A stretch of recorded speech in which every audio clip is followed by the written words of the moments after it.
नमस्कार, मी सुलेखा तळवलकर. दिल के करीब उद्यमशीलमध्ये तुम्हा सगळ्यांचं अगदी मनापासून स्वागत करते. अर्चना देशपांडे, पॉटरी डेन ही नावं ओळखीची आहेत ना? एक्झॅक्टली. दिल के करीबचे स्पॉन्सर आहेत आणि आपल्या अतिशय दिल के करीब आहेत. चला तर बघ, आज अर्चनाला भेटूया आणि तिच्या पॉटरी डेनबद्दल, तिच्या कामाविषयी सगळी माहिती करून घेऊया. नमस्कार. नमस्कार. वेलकम टू दिल के करीब, उद्यमशील. Thank you so much. Archana, pottery डेनचे प्रोडक्ट्स आम्ही दिल के करीबमध्ये जे गेस्ट येतात त्यांना देतो, त्यांना खूप आवडतात सुद्धा, ते त्यांच्या घरात वापरतायत सुद्धा. सो बेसिकली ह्या सगळ्याबद्दल किंवा ह्या व्यवसायाबद्दल आम्हाला माहिती हवी आहे आणि त्यासाठी आज मी तुला वेलकम करते दिल के करीब उद्यमशीलमध्ये. Thank you so much सुलेखाताई.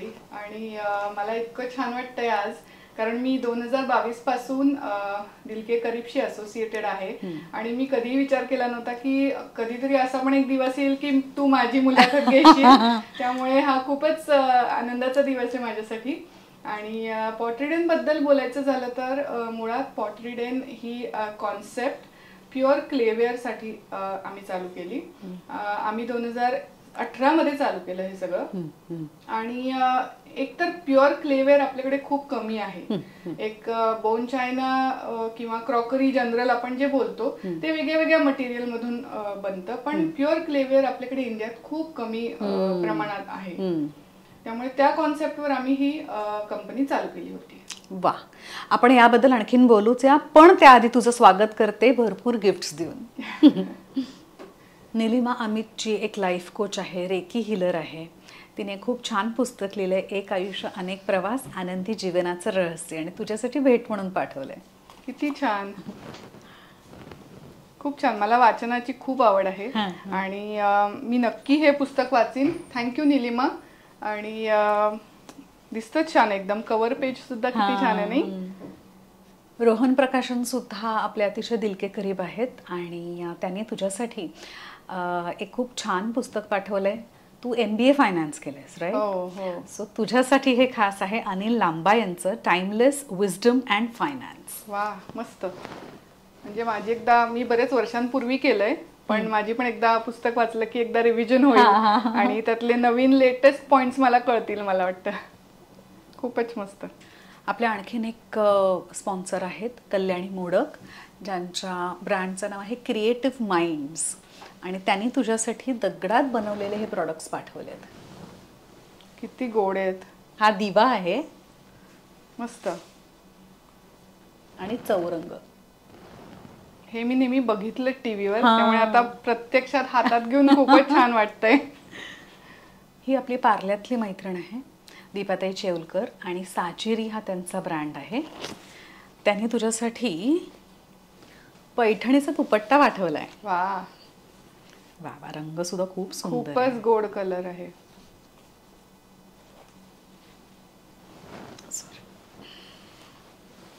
हा ना? खूपच छान कलर, एकदम रेअर कलर आहे. Till green. हा ना? मस्त आहे. आणि मला आवडतं असं सिम्पल ड्रेस आणि त्याच्यावर हेवी दुपट्टा घ्यायला. खूपच छान आहे. थँक्यू. त्यांनी त्यांचं एक पॅम्पलेट सुद्धा पाठवलंय. आता जरा बघत होते, खूप इंटरेस्टिंग आहे. 10 महिन्यात 10 ड्रेस मटेरियल खरेदीवर मिळवा 1 ड्रेस फ्री. आपण आता पार्ल्यातच आहोत, मी लगेच जाणार आहे. येस, नक्की आहे. टेम्पटिंग ऑफर आहे एकदम ही. हो ना. इनफॅक्ट आत्ताची जी साडी आहे मी नेसलेली, ती सुद्धा त्यांच्याचकडची आहे. आणि साजिरीच्या साड्या मला खूप आवडतात. खूप सुंदर आहे. मला वाटतं हँड पेंट केलेली आहे ना? हँड पेंटेड आहे, कॉटन हँडलूम आहे, आणि इतकी हलकी आहे ना ग, खूप कम्फर्टेबल आहे. खूप कम्फर्टेबल आहे. आणि रंगही एकदम छान आहे, कोबाल्ट ब्लू. येस. ओके, अद्वैत बापट आपल्या सगळ्यांच्या दिल के करीब आहेत. म्हणजे आमच्यापेक्षाही दिल के करीबच्या सगळ्या प्रेक्षकांच्या आणि फॅन्सच्या दिल के करीब आहेत अद्वैत बापट. सहज हवन एंटरप्राइज हा त्यांचा ब्रँड आहे.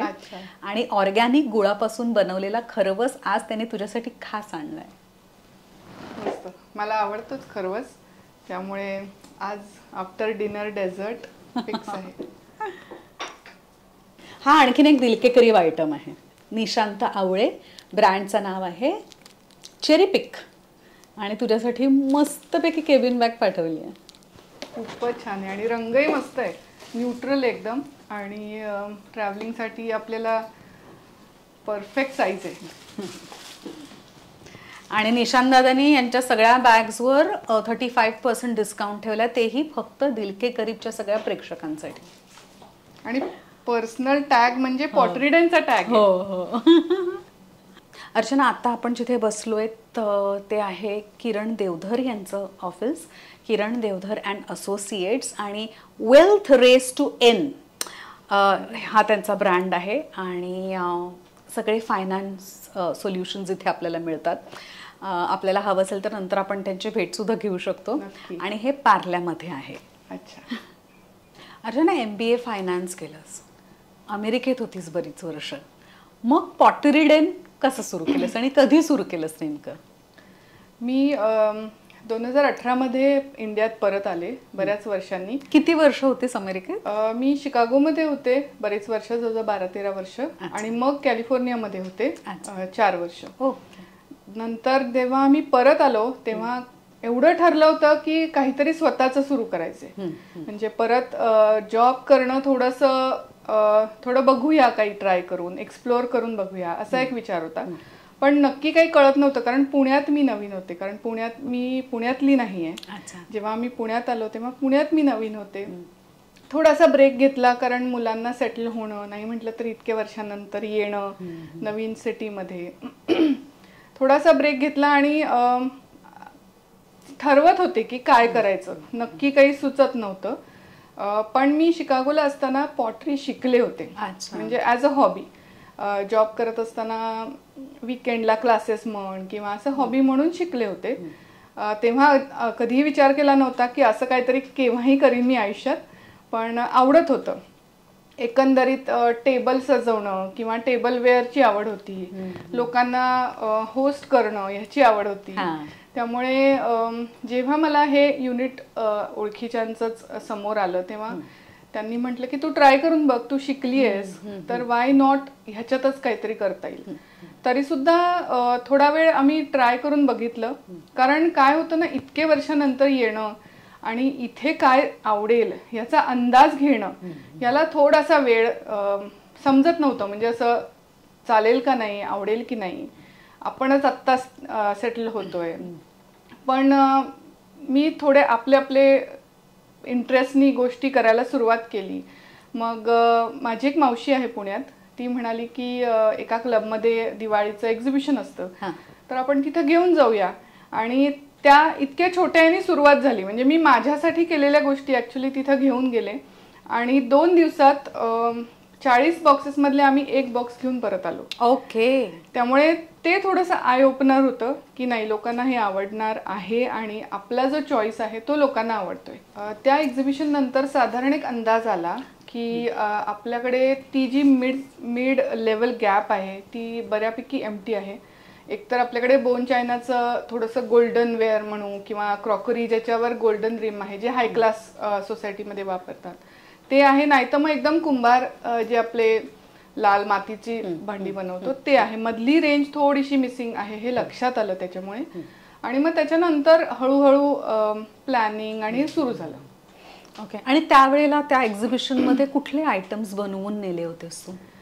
त्यावेळेस खरं मला जे आवडतं ना तेच मी बनवलं. म्हणजे काय की साधारण कॉफी मग्स आहेत किंवा मिड साईज कप्स बाउल्स आहेत किंवा स्पून रेस्ट्स आहेत, ते मी स्वतःसाठी एक ट्रायल म्हणून केलेलं होतं. ते असं एक्झिबिशन साठी किंवा कोणाला विकायचंय त्या उद्देशाने खरं केलंच नव्हतं. त्यामुळे ते जेव्हा सगळं विकलं गेलं ना तेव्हा मला खरं तर वाईट वाटलं की अरे एवढं चांगलं छान केलं आणि ते सगळं गेलं. त्यामुळे कारण माइंडसेटच नव्हता तेव्हा. पण त्याच्यानंतर मग मी साधारण एक 4 महिन्याची गॅप घेतली आणि मग विथ प्लॅनिंग मी पूर्ण चालू केलं. म्हणजे ऑर्डर्स येत होत्या पण आम्ही त्यांना होल्ड करून ठेवलं होतं की आम्ही 3 महिन्यांनी ऑर्डर्स कम्प्लीट करू. पण वी टूक अ गॅप, कारण खूप हॉचपॉच असं काहीतरी चालू करायचं नव्हतं. फुल फ्लेजेड बिझनेस करायचा असेल तर त्याला प्लॅनिंग खूप महत्वाचं आहे. त्यामुळे ते आम्ही वेळ घेऊन मग चालू केलं. आता हे बनवतं कोण? म्हणजे तुझ्याकडे लोक आहेत कामाला पॉटरी करणारे, मग अशी तू म्हणालीस की युनिट आहेत, सो हे काय असतं नेमकं? सो हे सगळं प्युअर क्लेवेअर आहे. पॉटरी म्हटलं ना की इंस्टाग्रामवर सध्या एक व्हील पॉटरी हा एकच तुम्हाला जास्तीत जास्त सगळीकडे दिसतं. पण पॉटरी किंवा व्हील पॉटरी म्हटलं ती घोस्ट आठवतं. Demi Moore. खरंय, पण त्याच्यातही व्हील पॉटरी जास्त फॅसिनेट करतं लोकांना, कारण ते मुवमेंट म्हण किंवा इट इज थेरप्युटिक आणि ह्या सगळ्या गोष्टी आठवतात. पण त्याच्यात खूप प्रकार आहेत पॉटरीमध्ये. पण हँड बिल्डिंग हा एक प्रकार आहे ज्याच्यात व्हील नसतंच, तुम्ही सगळं हँडमेड करता. त्याच्यात दुसरा एक प्रकार आहे ज्याने मोल्ड पॉटरी म्हणतो, की ज्याचा एक बेसिक मोल्ड बनलेला असतो आणि त्याच्यात तुम्ही क्ले घालून त्याला स्ट्रक्चर देता. आणि तिसरं आहे व्हील पॉटरी. तर हे ज्या लार्ज स्केलवर जे प्रोडक्शन आता होतं ते सगळं मोल्ड पॉटरीने होतं, कारण की ते पर्सनली हाताने एक एक असे हजारोंनी पीसेस नाही करू शकत आणि त्याची ड्युरेबिलिटी पण जास्त वाढते. त्यामुळे हे मोल्ड पॉटरीच्या अंडर येतं. पण आम्ही हँड बिल्डिंग आणि व्हील पॉटरी सुद्धा स्टुडिओमध्ये करतो, ज्याच्या ऑर्डर्स छोट्या प्रमाणात असतात किंवा कस्टमाइज्ड काही लोकांना पाहिजे असतं ज्याचे कमी कमी पीसेस हवेत, ते पण आम्ही स्टुडिओमध्ये करतो. त्यामुळे आम्ही पॉटरीचे सगळेच जे काय प्रकार आहेत ते आम्ही सगळे हँडल करतो. अच्छा, आणि किती वेळ लागतो हे सगळं बनवायला? Starting point two end point साधारण 5 आठवडे, 5 ते 6 आठवडे. म्हणजे सपोज हे एक आयटम आहे तुझा, सो हे बनवायला 5 ते 6 स्टार्टिंग पासून ते एंड, म्हणजे क्ले प्रिपरेशन पासून ते रेडी प्रोडक्ट, म्हणजे तू जे मार्केटमध्ये बघतेस किंवा पॉटरीडेनच्या वेबसाईटवर जे तुम्ही प्रोडक्ट बघता ते स्टार्टिंग टू एंड पर्यंत 6 आठवडे लागतात. आणि ते ड्राइंगवर डिपेंड असतं, कारण ड्राइंगला जेवढा वेळ आपण चांगला देऊ तेवढं ते चांगलं ड्युरेबल बनतं. आपण एखादा व्यवसाय जेव्हा सुरू करतो किंवा सुरू करणार असतो तेव्हा त्याचा आपण खूप विचार करतो, म्हणजे प्रोडक्शनपासून ते सेल्स, मार्केटिंग, या सगळ्या गोष्टी कशा केल्यास पॉटरीडेनसाठी? सो प्रोडक्शन तर जसं मी म्हटलं तसं आम्हाला युनिट लकीली मिळालं, त्यामुळे आम्ही ते चालू केलं.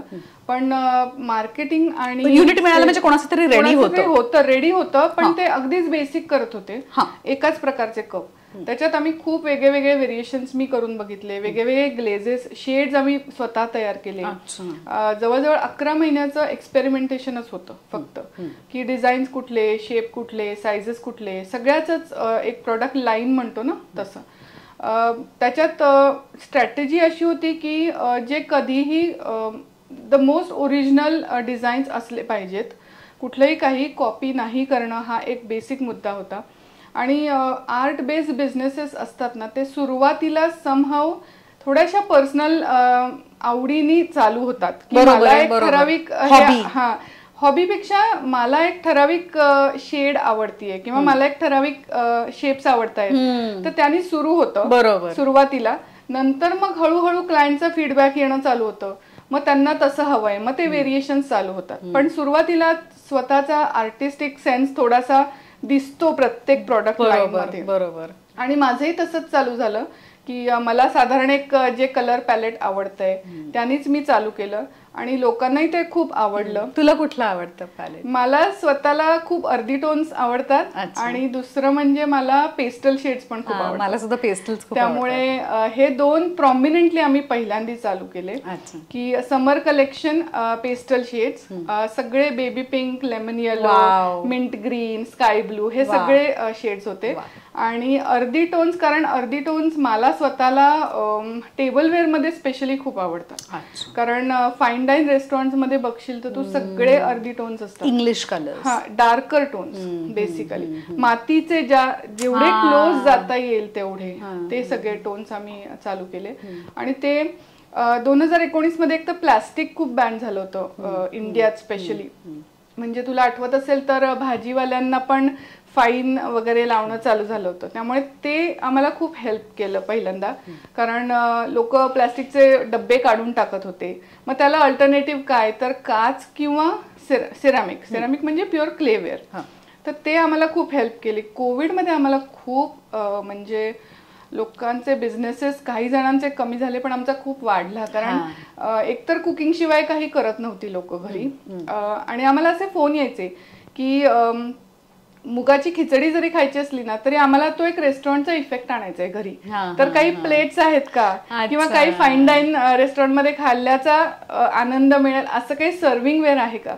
आणि लोक फोटो पाठवायचे आम्हाला की साधं वरणभात जरी खात असतील ना तरी ते असं छान डेकोरेट करून आणि असं छान खायचे.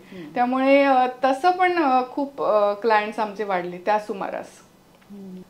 जसं मी म्हटलं तसं एक्झिबिशननी सुरुवात झाली, पण मार्केटिंग स्ट्रॅटेजी एक ही होती की वर्षातनं एक 4 कलेक्शन्स काढायची, कारण मला समहाऊ ते लिमिटेड एडिशन कलेक्शन या कॅटेगरीत आणायचं होतं. कारण सरसकट एकाच प्रकारचं प्रोडक्शन वर्षानुवर्ष चाललंय हे मला नको होतं. थोडंसं पर्सनलाइज्ड हवंय, थोडंसं लिमिटेड एडिशन हवंय, कारण ह्या सगळ्या ज्या ग्लेजेस म्हणतो आपण त्या सगळ्या हँडमेड ग्लेजेस आहेत. मग मला असं ग्लेजेस म्हणजे जे कलर दिसतात ना त्याला ग्लेज म्हणतात. जे आपण पेंटिंग म्हणू पण त्या मटेरियलला ग्लेज म्हणतात. तर ती सगळे शेड्स हाताने केलेले आहेत, त्यामुळे त्या एका लॉटमध्ये एक शेड केली की तसंच समजा आम्हाला दुसरी पण ऑर्डर आली तरी आम्ही म्हणतो की त्याला 9-10चा डिफरन्स असतो. It's all handcrafted. त्यामुळे मार्केटिंग स्ट्रॅटेजी अशी होती की लिमिटेड एडिशन ठेवायचं. दुसरं म्हणजे फेसबुक ग्रुप तेव्हा जास्त चालू होते, त्यामुळे फेसबुक ग्रुपनी सुरुवात झाली. पण इंस्टाग्राम, कोविडमध्ये आम्ही वेबसाईट केली कारण त्यावेळेस थोडासा वेळ मिळत होता. वेबसाईट ॲमेझॉनवर पॉटरीडन आहे. आणि माउथ पब्लिसिटी मी म्हणेन एक्झिबिशन थ्रू खूप झाली, कारण आम्ही खूप एक्झिबिशन्स केले. म्हणजे पहिल्या 2 वर्षात आम्ही यू नेम एक्झिबिशन आणि आम्ही ते केलेलं आहे. म्हणजे एकेका विकेंडला आम्ही 6 डिफरंट लोकेशन्सला वी वर एक्झिबिटिंग पॉटरीडनचे प्रोडक्ट्स. पण त्याच्यात स्ट्रॅटेजी होती की कुठल्या लोकॅलिटीमध्ये एक्झिबिशन आहे त्यानुसार प्रोडक्ट्स डिस्प्ले करणं, कारण ठराविक लोकॅलिटीमध्ये एक ठराविक प्रोडक्ट लाईनची डिमांड असते, मग तिथे सगळंच घेऊन जाऊन चालत नाही. त्यामुळे ते एक महत्त्वाचं होतं. कॉर्पोरेट गिफ्टिंग मध्ये खूप मोठा सेगमेंट आम्ही केटर करतो. काही 1-2 इव्हेंट्सना आम्ही गेलो होतो, त्याच्यात पॉटरीडनचे प्रोडक्ट्स त्यांनी गिफ्ट म्हणून दिले होते आणि it was a event of human resource. तर आम्ही सडनली 600 HR ना एक्सपोज झालो. त्याच्यातून आम्हाला कॉर्पोरेट गिफ्टिंगच्या ऑर्डर्स यायला लागल्या आणि असं वन लेड टू अनदर. हीच बेसिकली स्ट्रॅटेजी आहे, कारण प्रॉडक्ट जर चांगलं असेल ना आपलं तर आपल्याला फार सेल करावं लागत नाही असं माझं वैयक्तिक मत आहे. की तुम्ही प्रॉडक्टवर जर इनफ काम केलेलं असेल तर ते थोडंसं प्रॉडक्ट स्पीक्स फॉर इटसेल्फ असं होऊन जातं. त्यामुळे आता रिटेलमध्ये पण आहे, म्हणजे बिझनेसच्या ह्याच्यात D2C म्हणतो, म्हणजे डिरेक्ट टू कन्झ्युमर. म्हणजे वेबसाईटवरनं डायरेक्टली कन्झ्युमरला पण जातं. आणि B2B म्हणजे बिझनेस टू बिझनेस, मग त्याही मार्केटमध्ये पॉटरीडन आहे. म्हणजे जवळजवळ 60 रिटेलर्स आहेत इंडियात आणि UK आणि US ला पण बेस आहे आपला. त्यामुळे मार्केटिंग स्ट्रॅटेजी हीच इफेक्टिव्हली वर्कआउट झाली आहे. वा. बरं, कुठलाही व्यवसाय सुरू करायचा म्हटला की सगळ्यात महत्त्वाचं असतं ते भांडवल. ते कसं उभं केलंस आणि आपल्या प्रेक्षकांना काय सांगशील? म्हणजे असा जर का व्यवसाय कोणाला सुरू करायचा असेल, म्हणजे अगदी हाच नाही पण दुसरा कुठलाही, तर भांडवल कुठून उपलब्ध करायचं किंवा त्यासाठी काय श्रम घ्यावे लागतात? आत्ता सध्याच्या परिस्थितीत म्हणशील तर इन्व्हेस्टर्स आणि फंडिंग तसं बऱ्यापैकी सोपं झालंय 5-1 वर्ष आधीपेक्षा. मला म्हणशील तर मी Pottery Den is whole and sole bootstrap company. मी फंडिंग कुठेही घेतलेलं नाही अजून. पण ज्या वयात मी स्टार्ट केलं त्या वयात थोडी स्टेबिलिटी मला वाटतं ऑलरेडी येते, कारण इतके वर्ष जॉब केल्यामुळे आणि इतके वर्ष थोडं एक्सपोजर मिळाल्यामुळे थोडंसं इट्स अ डिफरंट अप्रोच. जेव्हा तुम्ही 20 किंवा 25 चालू करता एखादा business versus I started at 45, तर ते थोडंसं फरक पडतो. त्यामुळे फंडिंग मी अजून तरी कुठे घेतलेलं नाही आहे आणि ज्या स्पीडनी पॉटरीडन चालू आहे त्या स्पीडने आम्हाला त्याची गरजही नाही वाटली अजून तरी. तू जेव्हा आम्हाला म्हणतेस तेव्हा म्हणजे तू एकटी का तुझ्या फॅमिली मेंबर सुद्धा आहे त्याच्यात? नाही, मी एकटी आहे, पण मी आम्हाला म्हणते कारण पॉटरीडन इज अ टीम, सो म्हणून ते ॲज अ ब्रँड मी आम्हाला म्हणते. अच्छा अच्छा. आणि किती लोक आता तुझ्या हाताखाली काम करतात? आता जवळजवळ 100च्या वरती लोक आहेत. रिअली? हो, कारण युनिटमध्ये आहेत. एक आपलं वेअरहाऊस आहे जिथून शिपिंग होतं आणि स्टुडिओ मी आता गेल्या 1.5-2 वर्षापूर्वीच चालू केलाय. आधी मी घरनंच एका रूममध्ये डिस्प्ले करायची आणि लोक बघायला येत होती. That is how it started. पण आता प्रॉपर स्टुडिओ आहे. पुण्यात बाणेरमध्ये आपला स्टुडिओ आहे आणि जिथे पूर्ण डिस्प्ले आहे सगळ्या प्रॉडक्ट्सचा ॲट अ टाइम. म्हणजे बिझनेस टू बिझनेस जे क्लायंट्स असतात ते तिथे येऊन बघतात की कुठल्या प्रकारचं काम किंवा कुठल्या स्केलचं काम पॉटरीडन करतं आणि तिथे आपण मग वर्कशॉप सुद्धा घेतो. आणि इकडच्या रेस्टॉरंटमध्ये सुद्धा तू पॉटरीचे वर्कशॉप्स घेतेस ना ग? हो, आता सुरुवातीला चालू केलं तेव्हा स्टुडिओमध्येच घेत होतो आम्ही, पण लोकांनी आम्हाला खूप अप्रोच केल्या गेल्या 2 वर्षात. वेगळ्या वेगळ्या फाईन डाईन रेस्टॉरंट्समध्ये, एका मॉलमध्ये आपण घेतो, त्याच्यात पूर्ण एट्रियम आपल्याला त्यांनी दिलेला आहे, त्यामुळे तिथे घेतो. नंतर गेल्या 1-1.5 वर्षात we have tied up with जवळजवळ 18 शाळा पुण्यातल्या की ज्याच्यात वन्स इन अ मंथ माझी टीम जाते आणि पॉटरीचे वर्कशॉप घेते. त्यामुळे खूप वेगळ्या वेगळ्या सेगमेंटमध्ये काम सुरू आहे आणि स्टुडिओमध्ये म्हणशील तर वेगळ्या वेगळ्या स्तरावर काम सुरू असतं. म्हणजे जे सेट वर्कशॉप्स आहेत ते तर असतातच, पण तुला म्हणजे यू विल बी सरप्राइज्ड की तिथे बर्थडेच्या साठी पूर्ण बॅचेस बुक करतात. अरे वा. 10वा 10th बर्थडे, 12वा बर्थडे, मुलांचे बर्थडे सेलिब्रेट होतात. तिथे 75th बर्थडे आम्ही सेलिब्रेट केलेला आहे एका पूर्ण ग्रुपचा.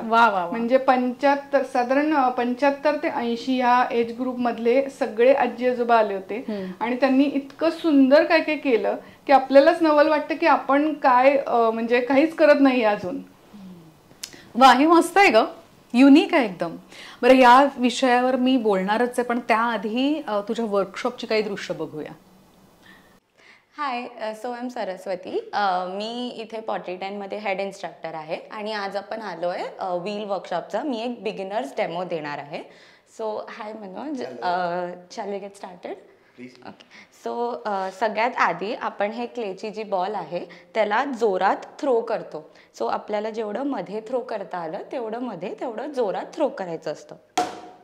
ठीक आहे. आणि समजा दुसरीकडे गेला तर एकदम नाही, जर एकदम जर जवळच असेल तर थोडंसं स्लाइड करू शकतो, पण एकदमच फार गेलं की परत काढून. हो. आणि इथे ना एक फूड पेडल आहे, तर त्याच्याने आपण स्पीड कंट्रोल करू शकतो. ठीक आहे. सो आपल्याला सगळ्यात आधी सुरू करताना जरा हाय स्पीडवरती चालू करायचं असतं आणि आपले हात ओले असायला पाहिजे.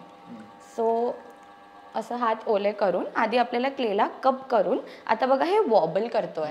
So the second step is called throw centering. So centering करायला आपल्याला आता हे वॉबल करतोय ना, सेंटरिंग म्हणजे काय की आपल्याला ह्याला सिमेट्रिकली रोटेट करायचं आहे, नाहीतर ते आपलं पीस वाकडं तिकडं होईल. सो म्हणून आपल्याला असं कप करायचं आहे आणि थोडंसं प्रेशर देऊन असं हे करायचं आहे. सो हात मध्ये मध्ये फ्रिक्शन क्रिएट होत जाईल तेव्हा तुम्हाला पाणी लावत जायचं आहे हाताला. आकार काय येईल त्याचा विचार नाही करायचा. नाही, आपल्याला फक्त एक गोल सिमेट्रिकली त्याला हे करायचं आहे. सी, तो आता कमी वॉबल करतोय आधीपेक्षा, तसं आपल्याला ह्याला कंट्रोल करायचं आहे की तो वॉबल नाही करायला पाहिजे अजिबात. आधी जर हातात काही फारसं क्ले असेल तर ते तुम्ही बाउलमध्ये टाकू शकता, तर तुम्हाला सोपं होईल. नाही तर ते हाताला क्ले असेल तर अजून फ्रिक्शन क्रिएट होईल.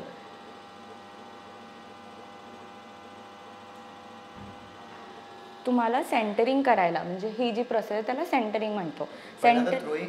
मग सेंटरिंग. सो सेंटरिंग करायला आपल्याला जरा हाय स्पीड लागते, पण त्याच्यानंतरला आपल्याला हाय स्पीडची गरज नाही आहे, आपण स्लो स्पीडवर करू शकतो. सो एकदा आपल्याला सेंटरिंग झालं की आपल्याला मध्ये एक होल करायचं असतं. तो जेव्हा एकदा होल करणार तो आपला सेंटर, मिड ऑफ बेसचा सेंटर असेल. सो आपल्याला हातला सपोर्ट देऊन असं एक होल करायचं असतं. हा महत्त्वाचा हो. सेंटर केल्यानंतर हो. ओके. आणि मग एकदा हे केलं की आता हे आपलं सेंटर ऑफ द बेस झालंय. तर आपल्याला बेस बनवावं लागेल. सो म्हणून त्याला आपण एक आउटवर्ड पुल करतो. तर आपण आपले थम्स यूज करू आणि स्लोली असं बाहेर ओढायचं. ओके. एक हाताने कठीण वाटत असेल तर आपण दोन्ही हात यूज करू शकतो. ओके. म्हणजे थ्रोइंग, सेंटरिंग, तिसऱ्याला काय म्हणायचं? Widening the base. Widening the base. Okay. मग एकदा हा स्मूथ करून झालं की त्याच्यानंतर the fourth step which is called lifting. म्हणजे आता हे बघा, हे लंप ऑफ क्ले आहे, तर आपल्याला ह्याला हाईट द्यावी लागेल. तर ते हाईट द्यायला आपण लिफ्टिंग म्हणतो. तर आता जेवढं वाईड केलंय तेवढं वाईड बेस होणार आहे. हो. पण त्याच्यावर भांड अजून वाईड अजून मोठं, हो, वरचं अजून वाईड होऊ शकतं. बेसची विड्थ फिक्स झाली. हो, बेसची विथ फिक्स झाली. तर ते पण ओपन करताना तुम्हाला तेवढं पण लक्षात ठेवावं लागेल की मला पातळ पाहिजे, मग आपण जास्त बेस पण नाही करायला पाहिजे. ओके. आणि जेव्हा पहिल्यांदा जेवढा लंप घेतला होता त्या लंप मधनच अख्खं भांड बनणार आहे. हो. मग त्याच्यात आता तू ऍड नाही करणार? नाही, आता ऍड करू नाही शकत आपण व्हीलवर एकदा टाकलं की क्ले. सो जसं सेंटरिंगला हाय स्पीड गरजेचंच आहे, तसं लिफ्ट करायला आपल्याला लो स्पीड गरजेचं आहे. जर आपण हाय स्पीडवरती लिफ्ट करायला गेलं की क्लेच हाताला येतं आपलं. सो आपल्याला आता काय करायचं आहे की हे दोन जे बोट आहेत ना, हे 3, ह्याच्याने असं धरून खूप स्लो, खूप कमी प्रेशर लावून हळूहळू क्ले वर आणायचं आहे. आता मी हे क्ले ग्रॅब करून पुल नाही करत आहे. मी फक्त एकदम हलक्या हाताने असं दाबते आणि तोच प्रेशर मेंटेन करून फक्त हात माझं वर आणते. आता हे करताना कधी कधी आता माझा हात असं येत आहे पण तुमचा हात असं जाऊ शकते. तर तुम्ही काय करायला पाहिजे की हे जे पाम्स आहे त्याच्याने ह्याला सपोर्ट द्या आणि हे बोटाला धरा या साईडला. तर तुमचा हाताला सपोर्ट असेल. हाताला मेहंदी लावणं गरजेचं आहे का? नाही.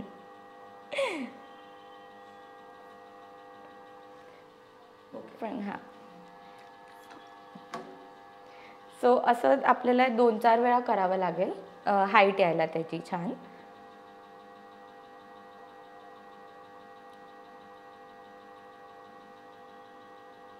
आता थोडं ते वॉबल होतंय. हो. सो आता ते कधी कधी आपलं जर हात लागलं तर ते वॉबल होतं, किंवा कधी कुठे एअर बबल्स असतील तर वॉबल करतो.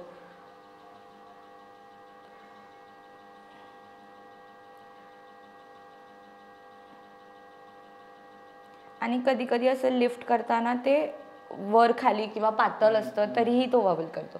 तर आता तर हे जरा वर खाली झालंय तर ते आपण कट करून एखाद्या स्ट्रेट लाईनवर आणू शकतो, पण एकदा लिफ्टिंग झाल्यानंतर. म्हणजे पूर्ण लिफ्टिंग झाल्यानंतर आपण ते कट करून. तुझ्या मनात हे किती उंच करायचं आहे? अजून फक्त थोडंसं उंच करायला क्ले आहे. हो.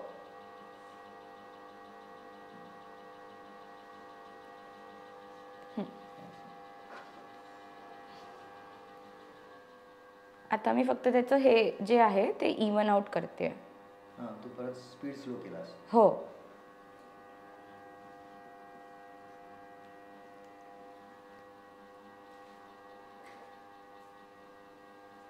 पण जर तुम्हाला काय एखादा वाईड बाउल करायचं असेल तर तुम्हाला हे जरासं जड ठेवावं लागेल, कारण क्ले जे आहे ना ते आपला खूप इलास्टिक सारखं असतो. तर आपण ज्याला हे वाईड करत असणार ना जेवढं, तो तेवढं पातळ होत जातं.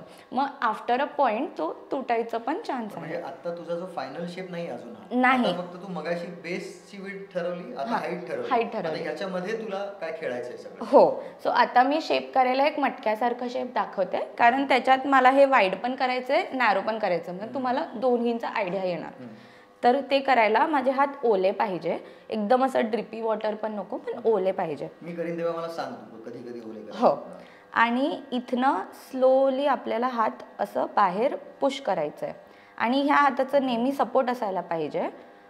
म्हणजे जास्त बाहेर जाणार नाही. हो, नाही, फक्त ते आणखीन वॉबल नाही करणार म्हणून.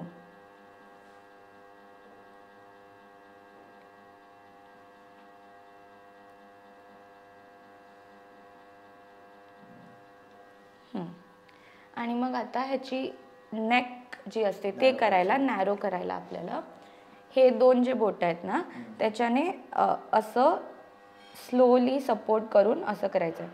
आता एक महत्त्वाचं आहे की हे आता मी करते तेव्हा हे सर्क्युलरच राहत आहे, पण असं म्हणजे जर असं काय झालं तर ते कमी जास्त प्रेशर झालंय, मग ते केलं की तो परत वॉबल करायला लागणार.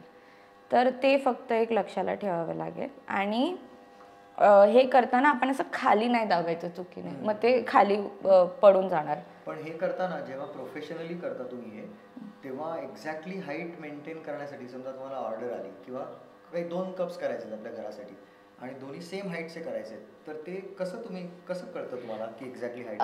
सो आधी तर आपण ते जे क्ले घेतो त्याचे ग्राम्स वे करून घेतो की ते इव्हनच क्ले असेल. आणि नेहमी असंच असतं की जेवढं क्ले असतं तेवढंच तुम्ही लिफ्ट करायला पॉसिबल असते.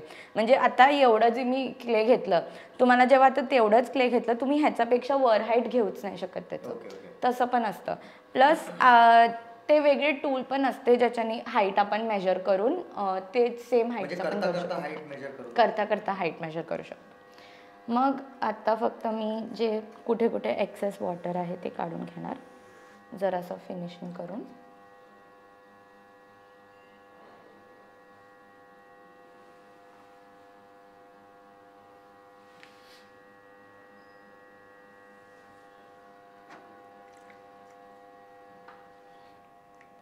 आपलं झालं. आता ह्याला कट करताना आपल्याला आपण जिथे बसलोय त्याचा ऑपोजिट साईडला नेहमी पाणी टाकायचं असतं. आणि मग ही जी वायर आहे आपल्याकडे ह्याला एंटँगल करायला पाहिजे. नाही, ही वेगळी, ही ती युजली मेटल वायर किंवा ही वाली वायर यूज करतो. आणि ह्याला छान एंटँगल करायला पाहिजे हाताला, नाहीतर हे स्लिप होईल.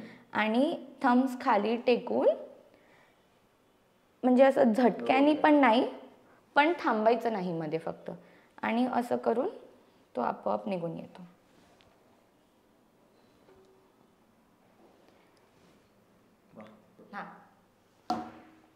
बाजूला गेला जास्त, थोडंसं गेलं ना तर ते आपण असं करून हे करू शकतो. ओके. आता फिरवू. हो. स्लो.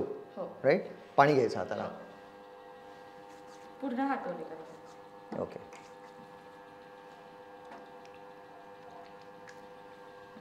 जास्त प्रेशर करून ना, जास्त स्पीड. हो. ओके. बरोबर. वरतून पण. आणि बरोबर करताय तुम्ही. वरतून माझं थोडंसं होईल ते, ते पोझिशन होल्ड करावं लागेल थोडा वेळ तुम्हाला. सो बेसिकली इथनं असं पुल आणि इथनं असं पुश. ओके. ओके. इथनं पुल आणि इथनं पुश. पण ते वरती येईल मग. नाही ना, ते म्हणून हे हात असं ठेवा, म्हणजे इथे बॉल ऑफ क्ले आहे ना, ह्याला असं कव्हर करा. ठीक आहे.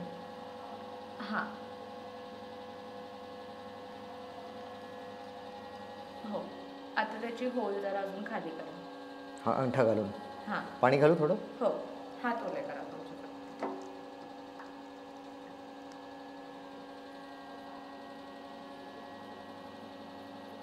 पूर्ण खाली नका. बस. पूर्ण खाली नको. तुम्ही वॉबल झालं. एक मिनिट.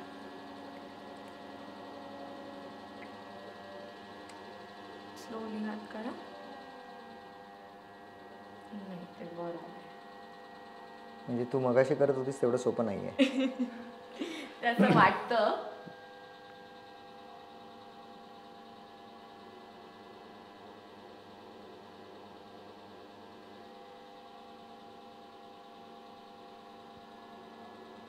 आता तुम्ही असं करून ह्याला वाईडन करू शकता. स्पीड जास्त. नाही, कमी करून करा, चालेल. कम्फर्टेबल होईल थोडं. अजून वाईड करू. हो, थोडंसं.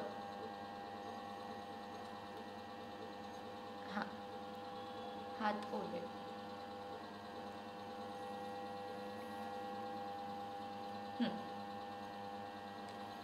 आता आपल्याला नेक्स्ट स्टेप लक्षात आहे तुम्हाला? वरती करायचं. हो. ओके. आता हळू. हो. स्पीड आता अजून कमी. ओके. आणि असं करून थोडं वरती. हळूहळू वर. स्पीड जास्त होते माझा, आय थिंक. नाही, ते हात थोडंसं हळतच.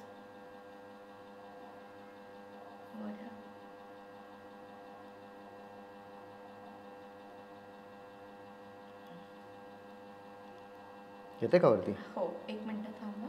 हां, तुम्ही एका असं जेव्हा करतायत ना, तुम्ही एका ठिकाणी थांबतायत, ह्याला आधी असं करा. हां, तर त्याला बेसच्या डायमीटरला मॅच करा वरचं. ओके.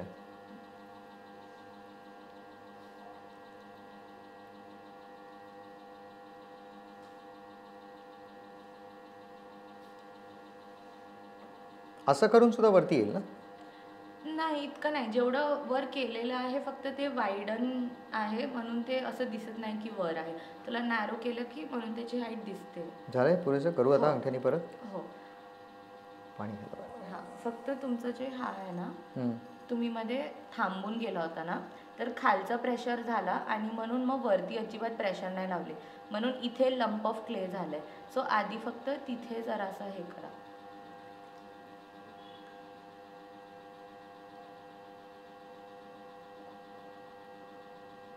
वरती घेऊ जरा. हो स्पीड बरोबर आहे? हो, फक्त एका ठिकाणी थांबू नका, ते पातळ होते ते परत गोल व्हायला लागलं. हां, एका ठिकाणी जास्त वेळ थांबू नका. मग तुम्ही तेवढं प्रेशर लावत राहतात कंटिन्युअसली, मग ते तिथे पातळ म्हणजे हे सुद्धा गोल गोल असा हात फिरवायचा? नाही नाही, तो ऑलरेडी फिरतोच आहे. करेक्ट, तुम्हाला म्हणूनच फक्त म्हणलं. हात असं वर आला. ओके, एका ठिकाणी म्हणजे हाईटला एका. इथे हा, इथे एका ठिकाणी वर वर वर असं. Okay okay. हो, आता आपण ह्याला शेप करू शकतो. आता थांबून ना? नाही नाही, हे वरचं काळ कट करायचं आहे ते हां इव्हन कट करूया. जरासा वाढवा स्पीड. हो बस. अजून थोडं? नाही बस चालेल. ओके. हा, आता त्याला जरा इव्हन हे बघा, आता कळतंय तुमचं. हो, हो, हो. हो, एकदा चालू करा फक्त हलक्या स्पीडवरती. हां, थोडं वाढवू शकता.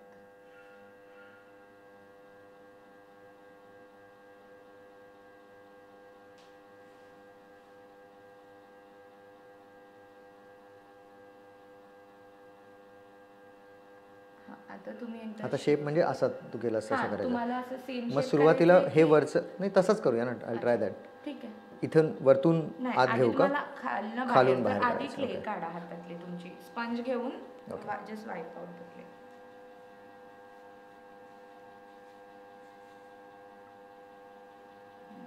मग त्याला परत ह्याच्यातच टाका. हो ह्याच्यात टाकू. That's okay.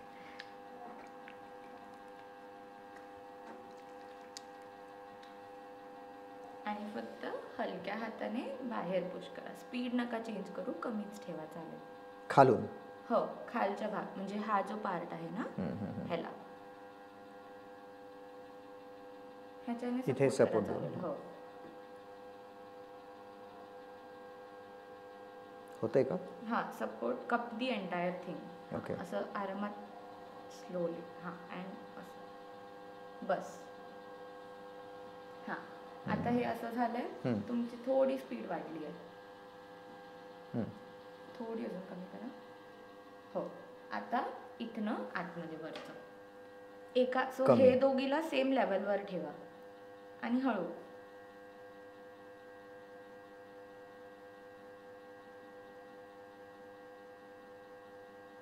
परत ते हाईटमुळे वाटतंय का खरंच वॉबल होतंय? नाही, तो परत त्याची रिम जरासा वाकडी तिकडी गेली आहे. ते कट करायचंय आपल्याला परत. हो करूया. तर मग आताच करून टाकू, नाही तर ते नंतर होणार नाही.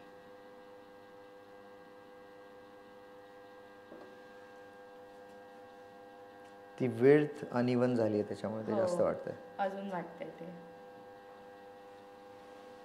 आणि हे सुद्धा सिमेट्रिक ठेवलं नाही की परत हो, ते अजून वॉबल करेल. पण चांगलं झालंय तुमचं फर्स्ट ट्राय साठी. असं तू म्हण आता. नाही नाही, खरंच चांगलं झालंय. म्हणजे कारण मोस्ट पीपलचं ते तुटूनच हातात येत असतं. तूच करतेस हा सगळं. आता थांबून काढायचं. हो, कट करून आणि काढायचं. इथे पाणी घालायचं म्हणजे. हो. सॉरी.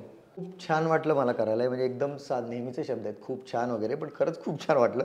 कारण आत्तापर्यंत मी कधीच हात मातीत घातले नव्हते असं करण्यासाठी. म्हणजे आपण घरी गणपतीची मूर्ती करा वगैरे ते वेगळं आणि फिरत्या चाकावर काहीतरी करणं वेगळं. आणि तू म्हणते तुझं नाव काय? सरस्वती म्हणते, त्याप्रमाणे हे बरं झालंय असं ती म्हणते. पण बघू आता नंतर आपण दोन्ही एकत्र ठेवून बघूया. पण हात मातीत घालणं आणि बराच याच्यात वेळ जाऊ शकेल असं मला वाटतं. म्हणजे एकदा करायला सुरुवात केली आणि आकार तर खाली बरेच वेगवेगळे पाहिले, मला असं वाटतं की खूप एन्जॉयबल होणार आहे नंतर. मी जर याच्यात आता काढू खेचून फक्त हे थांब आणि जोरात नाही करायचं म्हणलीस तू? नाही, फक्त हे खाली असायला पाहिजे. थोडी राहते माती असं वाटतं खाली मला. ती जी थ्रेड आहे ना त्याची थिकनेसची खाली राहून जाते.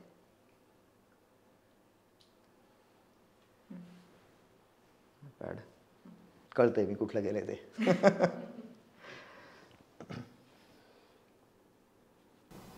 सो पॉटरी मेकिंग बद्दल आता आपण बघितलंच, पण त्याबद्दल आणखीन काय सांगशील तू? वर्कशॉपमध्ये आपण 3 प्रकारचे वर्कशॉप घेतो. एक तर हँड बिल्डिंग वर्कशॉप, जे मी तुला म्हटलं तसं, ज्याच्यात व्हील इन्व्हॉल्व नसतं. जे काही आपण करतो ते हँड म्हणजे फक्त हाताचा वापर करून करतो. खूप टूल्सही नसतात आणि व्हील पण इन्व्हॉल्व नसतं. त्याच्यात 3-4 प्रकार आहेत. म्हणजे जसं पिंचिंग आहे, कॉइलिंग आहे किंवा स्लॅब आहे. इथे मी 1-2 तुला दाखवते. हा जो प्रकार आहे ना, हे तुला दिसते कॉइल्स. तर एक एक कॉइल करून ते वरती रचत जातो आपण आणि त्याच्यानी आपण वेगळे वेगळे शेप्स बनवतो. ते ह्याला म्हणतात कॉइलिंग मेथड. आणि हा जो प्रकार आहे त्याला म्हणतात स्लॅब. स्लॅब म्हणजे रोलिंग पिन. जसं आपण पोळी थोडक्यात करतो ना, लाटणं आणि हे असतं, तशा रोलिंग पिननी हे पूर्ण रोल होतं आणि त्याच्यावर वेगळे वेगळे ड्राईड फ्लावर्स म्हणा किंवा पानं म्हणा किंवा स्टॅम्प्स आपण जसे असतात, मोल्ड्स असतात, त्याच्यानी इम्प्रिंट्स होतात. तर ह्याला म्हणतात स्लॅब. आणि अजून एक प्रकार आहे पिंचिंग. पिंचिंग म्हणजे पिंच, बेसिकली आपण म्हणतो a pinch of a salt. तसं ह्या 2च बोटांचा वापर करून पूर्ण पॉट बनवला जातो. अच्छा. आणि दुसरा प्रकार आहे जो व्हील पॉटरी, जो सगळ्यांनाच आता माहिती आहे. म्हणजे व्हील पॉटरीवर पण मी तर म्हणेन की hand building is a technique based pottery. म्हणजे तुम्ही टेक्निक शिका आणि मग स्काय इज द लिमिट. म्हणजे क्रिएटिव्हिटी बेसिकली टेक्निक शिकल्यानंतर स्टार्ट होते. मग तुम्ही विचार करायला लागतं की आपण काय काय बनवू शकतो ह्याच्यातून. पण व्हील पॉटरी जे आहे ना, ते एक्सपिरियन्स बेस्ड आहे. त्याचा जो एक्सपिरियन्स मिळतो तो मी तुम्हाला शब्दात सुद्धा सांगू नाही शकणार. कारण it is very therapeutic. It is very distress व्हायला होतं. त्याच्यानंतर you have to be in that moment. त्यामुळे तुम्ही सगळं विसरून जाता आणि you just concentrate to that. कारण जरा इकडे तिकडे झालं की लगेच मेस होऊ शकतो. त्यामुळे त्याच्याने फोकस वाढतो, त्याच्याने हँड अँड आय कोऑर्डिनेशन वाढतं. आणि सध्या तर यंग मुलं तर खूप सुंदर गोष्टी बनवत आहेत आमच्या स्टुडिओमध्ये. आणि it is a very fun workshop. म्हणजे लोक असं मजा येते. म्हणजे आम्हालाही खूप शिकायला मिळतं त्यांच्याकडून. आणि तिसरं म्हणजे आम्ही लहान मुलांचे पॉटरी कॅम्प्स घेतो. दिवाळीच्या सुट्टीत आणि समर वेकेशनमध्ये असे 3-3 दिवसाचे आम्ही मुलांचे कॅम्प्स घेतो. अच्छा. या सगळ्याबद्दल जर का आणखीन माहिती हवी असेल तर डिस्क्रिप्शनमध्ये तुझा नंबर दिलेला आहे किंवा वेबसाईट जर का आपण दिली तर तिथे सगळी इन्फॉर्मेशन मिळेल ना? हो हो, वेबसाईटवर सगळी इन्फॉर्मेशन आहे. वेबसाईटवरनंच बुकिंग होतं potterydent.com वर. आणि काही कस्टमाइज्ड सेशन जरी तुम्हाला घ्यायचे असतील, कारण काही जण कधी कधी अॅनिव्हर्सरीज असतात, कधी स्पेशल ओकेजन्स असतात, मग कस्टमाइज सेशन सुद्धा आपण करतो. आणि बेस पुण्यातच आहे? बेस पुण्यात आत्ता आहे, पण कोलॅबरेशन चालू आहे वेगळ्या वेगळ्या कंपनीज बरोबर. त्यामुळे आम्ही विचार करतोय की थोडं बाहेर पण पुण्याच्या आता सुरू करायचं. बरं, लवली. या सगळ्यासाठी जे रॉ मटेरियल लागतं ते काय काय असतं आणि ते कुठून अवेलेबल होतं? यासाठी लागणारा मेन तर क्ले आणि ग्लेजेस दोन्ही प्रकार हे कलकत्त्याहून आपण मागवतो. आणि फर्नेस म्हणशील तर फर्नेस हे बनवलेलंच आहे म्हणजे युनिटमध्ये. पण आता स्टुडिओमध्ये पण आपण एक नवीन किल्न बसवतोय जिथे छोट्या साईजचे गोष्टी पण आपण आता करणार आहे. त्यामुळे ग्लेज आणि क्ले ह्या दोन्ही गोष्टी कुठल्याही साईजचा असू दे किंवा कुठलाही प्रकार असू दे, त्या दोन्ही गोष्टी लागतातच. अच्छा. अर्चना, या व्यवसायात कॉम्पिटिशन खूपच असेल ना? कारण क्रॉकरी तर प्रत्येक घराघरामध्ये आपण वापरतोच आणि आपल्याला लागते. सो या कॉम्पिटिशनची कसं डील करतेस तू? कॉम्पिटिशन आहे, पण प्युअर क्लेवेअर खूप कमी जण करतात. क्रॉकरी म्हटलं ना की क्रॉकरी एक इन जनरल आपण बोलतो, त्याच्यात काही स्पेसिफिक मटेरियल आपण सांगत नाही. पण काचेची क्रॉकरी असते, मग बोन चायना असतं. बेसिकली बोन चायना म्हणजे काय तर ॲनिमल बोन्सची क्रश्ड ॲश असते basically. That is the material. म्हणजे चिनी माती का? हा, चायना क्ले म्हणतात त्याला. आणि हे क्ले मध्ये पण एक ग्रे कलरची असते, एक टेराकोटा असते, आपली लाल माती जी म्हणतो ती. तर पण कॉम्पिटिशनला बीट करायला असं नाही म्हणणार मी, एक स्ट्रॅटेजी म्हणू की लिमिटेड एडिशन कलेक्शन जे करतो आम्ही ते समहाव लोकांना आवडतं. कारण आता काय झालंय ना की सगळीकडेच प्रत्येकाला वाटत असतं की आपली साडी एक युनिक असावी किंवा आपली ज्वेलरी एक युनिक असावी. तसंच आता थोडंसं होम डेकोर आणि ह्याच्यात पण चालू झालेलं आहे की मी तुझ्याकडे जेवायला येते तर तुझ्याकडे सेमच डिनर सेट नसावा ना, मला काहीतरी युनिक पाहिजे माझ्याकडे. त्यामुळे ते युनिकनेस रिटेन करायला limited edition strategy works out. आणि बाकी आम्ही परत ते रिपीट करतच नाही डिझाईन. त्यामुळे म्हणजे ते लोकांनाही आवडतंय. आणि आता की माझ्याकडे जो कप आहे तो माझा आहे. वा. या डिझाईनच्या आयडियाज कुठून येतात? डिझाईनच्या आयडिया 2 प्रकार आहेत त्याच्यात. एक आहे इन हाऊस कलेक्शन, जे वर्षातून 4 कलेक्शन पॉटरीडेन लॉन्च करतं, ज्याच्यात समर कलेक्शन आहे, फेस्टिव्ह कलेक्शन आहे. आता क्रिसमस कलेक्शन असेल तर मग it is restricted to green, red and white. मग त्याच्यात वेगळे प्रोडक्ट्स असतात, पण कलर कॉम्बिनेशन 3 असतात. ट्रेडिशनल असेल तर एक राखी टू दिवाळी सीझन मध्ये ट्रेडिशनल असतं, मग त्याच्यात खूप जुने सीझन वाईज बदलत जात आहे. म्हणजे एक आम्ही बघतो की जे काय बनवतो ते आत्ताच्या ट्रेंडला मॅच होईल. म्हणजे भलेही तुम्ही ट्रेडिशनल डिझाईन असू दे, पण मग ती आम्ही पिझ्झा प्लेट बनवलेली असते की रोज काही आपण आता यंगस्टर्स रोज काही साग्र संगीत जेवण नाही जेवत. किती वाटलं आपल्याला ते हेल्दी आहे, सगळंच आहे, पण मग त्यांना ते नाचो प्लेट म्हणून पण वापरता येतोय, मग ते पिझ्झा प्लेट म्हणून पण वापरता येते, किंवा मग स्टार्टर्ससाठी पण वापरता येते. त्यामुळे थोडेसे ट्रेंडी पीसेस, जरी ट्रेडिशनल डिझाईन असलं तरी ट्रेंडी पीसेस. त्याच्यानंतर समर कलेक्शन पूर्ण पेस्टल असतं, फुल लाईट कलर्स असतात. मग त्याच्यात वेगळे प्रोडक्ट्स असतात. आणि एक कलेक्शन जे असतं ते युनिक त्या वर्षासाठी असतं, जे परत कधीच आम्ही जनरली करत नाही. मध्ये आम्ही एक डेनिम कलेक्शन केलं होतं की जे ती शेड किंवा ते टेक्स्चर ॲज क्लोज ॲज डेनिमचं जे कापड किंवा असतं, तर ते लोकांना खूप आवडलं. त्यामुळे तसं एक युनिक कलेक्शन वर्षातून एकदा आम्ही करतो. दुसरा सेगमेंट हा आहे की बाय ऑर्डर जे असतं, की म्हणजे कॉर्पोरेट गिफ्टिंग आहे किंवा फाईन डाईन रेस्टॉरंट्सवाले जे येतात आमच्याकडे, मग त्यांचं काहीतरी एक इंटिरियर असतं, त्यांचं एक थीम असते किंवा त्यांचा एक मेन्यू असतो. मग त्याच्यानुसार बसून डिस्कस करून कुठली पॅलेट पाहिजे, किती साईज पाहिजे, कारण सर्विंग साईजवर बऱ्याच गोष्टी अवलंबून असतात, मग त्यानुसार ते डिझाईन केलं जातं. बरं, हे सगळे हँडल करायला, धुवायला, स्वच्छ ठेवायला हे सोपं असतं का? आणि मायक्रोवेव्ह फ्रेंडली असतात का हे सगळे? हो, हे सगळं प्रॉपर ग्लेज्ड असल्यामुळे it is kind of a nonstick ceramic, ज्याचा वॉश करताना असं टवका नाही निघत. म्हणजे मातीची कुंडी असते ना, ऑफकोर्स इट इज फ्रेजाईल, मी असं नाही म्हणणार की ते फ्रेजाईल नाहीये, पण मातीची कुंडी जशी खाली पडली की 2 तुकडे होतात, तेवढा जर हार्ड इम्पॅक्ट असेल तर ते फुटणारच. पण लहान इम्पॅक्ट, छोटे इम्पॅक्टनी नाही फुटत, म्हणजे असे टवके नाही निघत. अच्छा. आणि मायक्रोवेव्ह मध्ये यूज, मायक्रोवेव्ह, अवन आणि डिशवॉशर सेफ. अरे, हा जो व्यवसाय आहे अर्चना, तो अशा आयटम्सचा आहे जो आपल्याला म्हणजे आपल्या किचनमध्ये लागतं, पण हे आपण रोजच्या रोज खरेदी करत नाही. सो असं काही सीझनल असतं का की अमुक एक सीझनलाच फक्त ह्याचा खप होईल, अदरवाईज काही स्लॅक सीझन पण असतात का, आणि जर का असतील तर ते कसं हँडल करतेस? सो आता आम्हाला ते इयरली पॅटर्न कळायला लागले. हा. पहिले 1-2 वर्ष जरा वेळ लागला की कुठला सीझन जास्त काम करायला हवंय किंवा कुठला स्लॅक सीझन आहे हे जरा कळायला वेळ लागला. पण आता आम्हाला त्याचा अंदाज यायला लागलाय. त्यामुळे आणि we are always ahead of time मॅन्युफॅक्चरिंगमध्ये. कारण म्हणजे बऱ्यापैकी 6-6 महिने आधी आमचं रेडी असतं.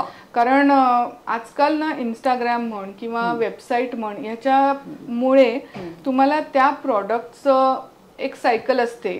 फोटोशूट होणं, त्याचं कॉन्टेंट क्रिएशन, त्याचं कसं मार्केटिंग करायचं, हे सगळी स्ट्रॅटेजी आधीच करावी लागते. त्यामुळे ते आधी बऱ्यापैकी ठरलेलं असतं. Typically first half of the year की ज्याच्यात फेस्टिव्हिटीज आपल्याकडे कमी असतात. म्हणजे आपले सण साधारण जून ऑनवर्ड्स चालू होतात, राखी ते क्रिसमस पर्यंत. तर जानेवारी फेब्रुवारी त्यातल्या त्यात थोडासा स्लो पिरियड असतो. पण आता गेल्या 2 वर्षात आम्ही वर्कशॉप चालू केल्यामुळे तो पण आता काही स्लॅक पिरियड असं काही वाटत नाही. कारण वर्कशॉप्स कंटिन्युअस चालू असतात. आणि असं कधी झालंय की तुम्ही प्लॅनिंग तर करता, 6-6 महिने ऍडव्हान्स मध्ये करता, पण कधी हे प्लॅनिंग फसलंय, असं कधी झालंय का? तयार करण्यात प्लॅनिंग फसलं नाहीये. पण पहिल्या वर्षात जेव्हा मला फारशी माहिती नव्हती कुरिअर आणि शिपिंग आणि ह्या सेगमेंटमध्ये, तेव्हा माझी पहिली जी खूप मोठी ऑर्डर होती, मला असं वाटतं बँगलोर मधून होती. They had entire dinner set त्यांनी घेतला होता. म्हणजे 37 पीसची ऑर्डर होती, जी पहिली होती, जी मोठी होती. क्लेवेअर? हा, पूर्ण डिनर सेट होता. आणि क्लेचच. हो हो हो. आणि मला ती पॅक करून पाठवायची होती. आणि समहाव मी US आले होते आणि तो माइंडसेट होता की फ्रेजाईलचा स्टिकर लावला म्हणजे दे विल हँडल केअरफुली. आणि ती जेव्हा पाठवली तेव्हा ती सगळी फुटली होती. त्यामुळे तो एक सेटबॅक होता की नाही, असं नसतं. म्हणजे पॅकिंग किती लागणार आहे. पण ऑफकोर्स पहिल्याच होतं, त्यामुळे थोडं हळूहळू या सगळ्या गोष्टींमुळे शिकत जातो आपण. पण नंतर कळलं की पॅकिंग किती लागणार आहे, किती कसं हँडल केलं जातं, त्यामुळे मग कसे इन्स्ट्रक्शन्स द्यावे लागतात शिपिंग कंपनीजला, हे हळूहळू कळत गेलं. आणि आता तर आमचा स्टाफ एकदम एक्सपर्ट झालेला आहे पॅकिंग मध्ये. वा, मस्त. या बिझनेसमध्ये काही रिस्क फॅक्टर्स असतात का, आणि त्याला कसं तोंड देतेस तू? रिस्क तर सगळ्याच बिझनेसमध्ये असते. म्हणजे तेवढं रिस्क घेणं हेच म्हणजे पहिली स्टेप आहे बिझनेसची, मी तर म्हणेन.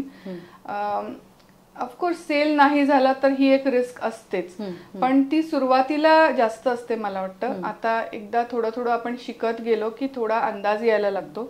त्यानुसार आपलं फायनान्शियल प्लॅनिंग आणि तसं सगळ्या गोष्टी आपण शिकतोच. म्हणजे त्याच्यातनं रिस्क, नवीन कलेक्शन जेव्हा आपण आणतो तेव्हा ती एक थोडीशी, जसं तू म्हणतेस ना, जसं नवीन पिक्चर रिलीज होताना कशी धाकधूक होते मनात, तसं एक नवीन कलेक्शन लॉन्च करताना होतं. पण आता अंदाज यायला लागलेला आहे. कारण एक्झिबिशनमुळे काय आहे ना, डिरेक्ट फीडबॅक मिळतो क्लायंटचा. म्हणजे क्लायंट येऊन जेव्हा तुम्हाला सांगतं तुम्ही टी सेट्स का नाही बनवत, तेव्हा तुम्हाला माहित असतं की टी सेट केल्यानंतर कोणीतरी आहे विचारणार. तर ती एक रिस्क कमी होते. मग जसं तुम्ही जेवढं क्लायंटशी बोलता, जेवढं क्लायंटचा फीडबॅक घेता, त्याच्यामुळे रिस्क थोडीशी कमी कमी होत जाते. आणि आता फ्युचर प्लॅनिंग काय आहे पॉटरी डेनचं? फ्युचर प्लॅनिंग ऑफकोर्स बिझनेस जेवढा वाढवता येईल तेवढा वाढवायचा. आणि स्टुडिओज जेवढे मल्टिपल लोकेशन्सला आपल्याला करता येतील. कारण वर्कशॉप हे खूप नेसेसरी झालेलं आहे आता. कारण कोविडमुळे म्हण किंवा आत्ताचं जे इन्स्टा आणि ह्याचं सोशल मीडियाचं जे जग आहे, त्याच्यात फोकस आणि हे सगळं इम्प्रूव्हमेंट करायला जे आम्हाला इफेक्ट दिसत आहेत वर्कशॉपचे समोर, ते मला असं वाटतं जेवढं वाढवू तेवढं कमीच आहे. वा, मस्त, मजा आली तुझ्याशी गप्पा मारून. आणि या बिझनेसबद्दल खरंच काहीच माहिती नव्हती ग. मला असं वाटतं की मला तर नव्हतीच, पण आय थिंक आपल्या प्रेक्षकांना सुद्धा खूप छान माहिती दिलीस तू. So thank you so much. Thank you so much सुलेखाताई, मला इथे हे सगळं सांगण्याची अपॉर्च्युनिटी दिल्याबद्दल. आणि म्हणजे मला एकदम असं छान वाटतंय की आपण 2022 पासून ज्याचा भाग आहोत त्याच्यात आपल्याला ह्याबद्दल इतकं बोलता येतंय. त्यामुळे thank you very much. Thank you so much. आणि तुम्ही सगळेजण ऑलवेज पाहत राहा दिल के करीब, उद्यमशील.